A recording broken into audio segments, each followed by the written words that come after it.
Bom, Liz, entendendo que a maior parte das pessoas aí vão falar do que é mais comum, né? Falar de coisas muito específicas é complicado, mas vamos falar do que é mais comum.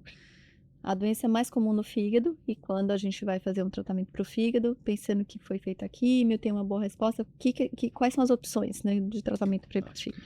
Tratamento das metástases do fígado, quando o tumor do intestino espalhou para o fígado. Vão ter as alternativas basicamente cirurgia, radiologia intervencionista e a radioterapia.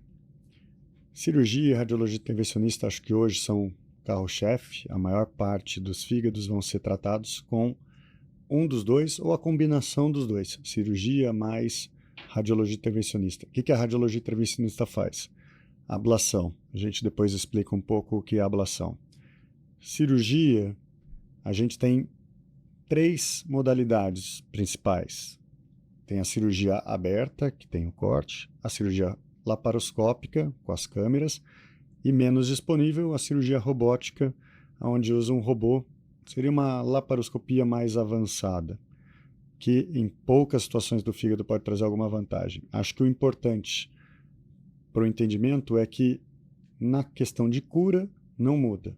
Então, se você foi operado aberto ou por laparoscopia, não vai ter mudança na cura.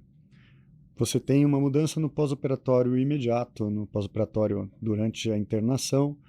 Laparoscopia vai ter menos dor do que uma cirurgia aberta. Tem a questão do corte, não tem o corte, então a recuperação tende a ser mais rápida quando a gente vê os pacientes sendo operados por laparoscopia.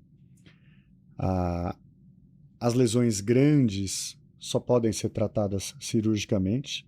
Então, existem O abordagens que é hoje. grande? Grande seria uma lesão maior do que 3 centímetros, por exemplo. Tumor, um nódulo no fígado maior do que 3 centímetros, a gente considera já grande e a forma para tratar esse nódulo seria removê-lo. Existe na cirurgia de fígado várias alternativas. O fígado é um órgão que se regenera, então você pode tirar 70% do fígado, que aqueles 30% regeneram e o paciente vive a vida dele normal. Mas, quando possível, a gente procura só tirar, os cirurgiões procuram só tirar os nódulos e deixar o fígado como se fosse um queijo suíço, se quiser, mas deixando ainda toda a estrutura do fígado, todos os vasos, a morfologia do fígado preservada. Quando não possível, muitas vezes o cirurgião tira metade do fígado, ou até 70%, como eu comentei. Se possível, melhor preservar o máximo de fígado possível, correto? Sempre, isso é uma coisa que hoje a gente tem esse entendimento, de se puder preservar o fígado é melhor por efeitos colaterais que fica quando você tira uma parte muito grande. Às vezes o fígado fica com uma pressão nas veias maior, faz um baço crescer, daí a gente começa a ter repercussões de uma cirurgia do fígado muito grande, que se a gente puder evitar, é melhor. Então, a preferência hoje, acho que da maior parte das pessoas que trata câncer de intestino, que faz tratamento de tumores no fígado, é por preservar a estrutura do fígado, o máximo de fígado possível. A ablação, que é o método hoje que entra no tratamento das lesões pequenas.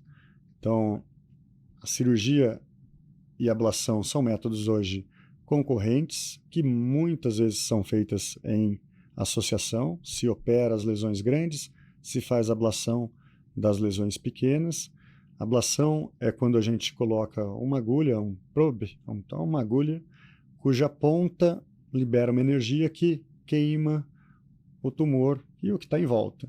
Então você tem um nódulo pequeno, então pequeno, vamos entender, menor do que 3 centímetros. A gente, olhando por ultrassom, pode ser feito também sem abrir a barriga, por tomografia. Você coloca a agulha no centro, liga um gerador de energia, tem alguns tipos de energia, e você queima aquele tumor com uma margem de segurança.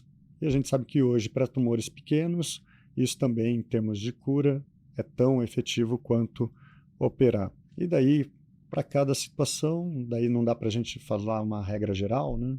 No final, vai ter que olhar caso a caso, o tamanho da lesão, o número de lesões, aonde essa lesão está localizada no fígado. O fígado é um órgão bastante vascularizado, que tem uma parte central com estruturas vasculares e com a via biliar, são canais de bile dentro que a gente não pode machucar, periférico.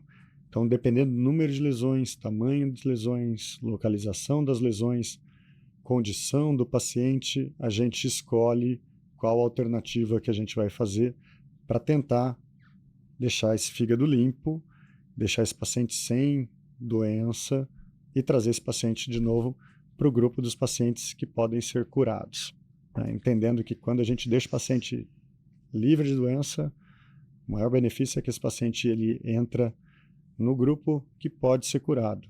E a gente sabe que também essa condição que, mesmo quando não curados, são pacientes que a gente controla a doença por muito mais tempo, sem quimioterapia por longos períodos. Então é algo que é sempre benéfico, né? Perfeito. A gente está falando do fígado, mas essa técnica, tanto a cirurgia quanto a ablação, quanto a combinação das duas, não necessariamente precisa ser usada só no fígado. Pode ser usada em outros órgãos também, aqui, por exemplo, o tórax, né? No pulmão, é outro local onde eventualmente essa doença se manifesta quando avançada, né? Quando metastática, e no pulmão as duas técnicas podem ser utilizadas com este mesmo intuito. Eu coloco até as 3 técnicas, mas, de novo, eu vejo na doença metastática, imagina que foi um nódulo no pulmão. A gente vai ter também ablação, cirurgia, com as mesmas coisas, cirurgia aberta, laparoscópica ou robótica, e radioterapia. As 3 técnicas, em termos de cura, acho que elas são igualmente efetivas para tumores pequenos, nódulos maiores do que 3 centímetros, daí a ablação perde a eficácia. Agora, para nódulos pequenos, a ablação tão efetiva quanto a cirurgia, do que a radioterapia em termos de cura. E daí vem qual seria a melhor. De novo, para cada situação, número de lesões, qual a localização, a gente vai escolher. Eu vejo a ablação no pulmão como uma alternativa muito boa, porque permite que a gente possa tratar vários nódulos, coisa que a radioterapia muitas vezes não permite. Radioterapia, talvez, no tratamento da metástase pulmão, eu entendo como não sendo tão focal, então machuca um pouco uma quantidade de pulmão ao redor da lesão que está sendo tratada, né? E isso talvez faça com que a radioterapia fique para trás, frente à ablação, que é um tratamento mais preciso. Então você trata o nódulo, trata um pouco do pulmão ao redor, uma margem de segurança, mas você preserva. Onde não foi feita a ablação, o pulmão funciona normalmente. E a cirurgia, dependendo da localização do nódulo no pulmão, diferente do fígado, que você pode muitas vezes escavucar e tirar, a cirurgia no pulmão precisa respeitar alguma anatomia, tanto dos brônquios, que é a parte que traz ar para o pulmão, quanto dos vasos, a parte que traz sangue para o pulmão. Então, também, dependendo da localização, você às vezes tira uma quantidade de pulmão grande por um nódulozinho muito pequeno. A ablação você consegue com uma agulha lá no fundo e queimar aquele nódulozinho pequeno com um pouco do parênquima e preserva a função pulmonar. Então, a ablação no pulmão é algo também que a gente faz bastante e que a gente vê que funciona muito bem e a recuperação é muito boa. Mais de novo, a gente está falando aqui para alguém que tenha um número limitado de nódulos, não dá para fazer isso para alguém que tenha múltiplos nódulos, e é por isso que é tão importante essa avaliação pelo oncologista, pelo radiologista e todas as especialidades em conjunto, para que se defina o que é possível fazer com a menor morbidade, ou seja, com a menor consequência em termos de tratamento, a melhor solução para cada caso. Se é possível aplicar uma dessas técnicas, sempre é muito bem-vindo. E o que há disponível em cada local, né? Porque, eventualmente, é melhor que se faça do que não se faça, e se você tem disponibilidade de uma técnica ou de outra, é melhor do que nenhuma, né? Então, há que se entender, naquele contexto, se é possível fazer tratamento local. Se forem múltiplas lesões, certamente isso vai se tornar mais difícil.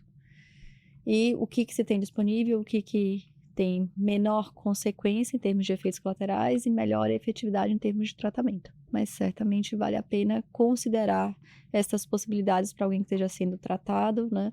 E eventualmente pergunta para o seu médico se isso é possível, porque sim, porque não. Ele, né, um oncologista, que geralmente é quem acompanha essas pessoas de forma mais intensa, vai ter essa noção, vai poder oferecer essa explicação. Eu acho que é isso. No fundo, Não existe uma receita de bolo que vai servir para todo mundo. Existem algumas linhas gerais. Poucas lesões, pequenas lesões, a ablação vai muito bem.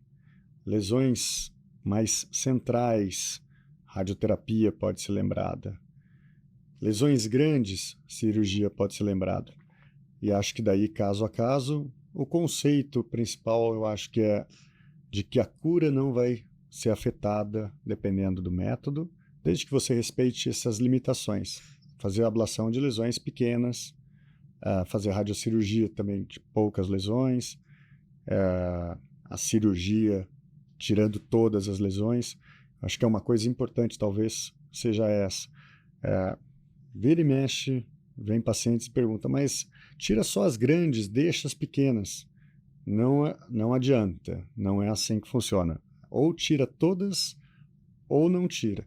Se a gente vai para uma cirurgia grande para tirar 90% das lesões, não há benefício, né? Eu acho que esse é o entendimento. Precisa tentar não. Ou a gente entra para tirar todas as lesões que a gente vê, ou é melhor não entrar, não passar por uma cirurgia grande, porque se você deixar poucas lesões para trás, ainda assim A a doença cura persiste. não vai ser alcançada, você não traz esse paciente para uma condição de cura e a doença ainda persiste, a quimioterapia persiste, o paciente no fundo não teve o grande benefício que uma cirurgia ou os tratamentos com ablação poderiam trazer.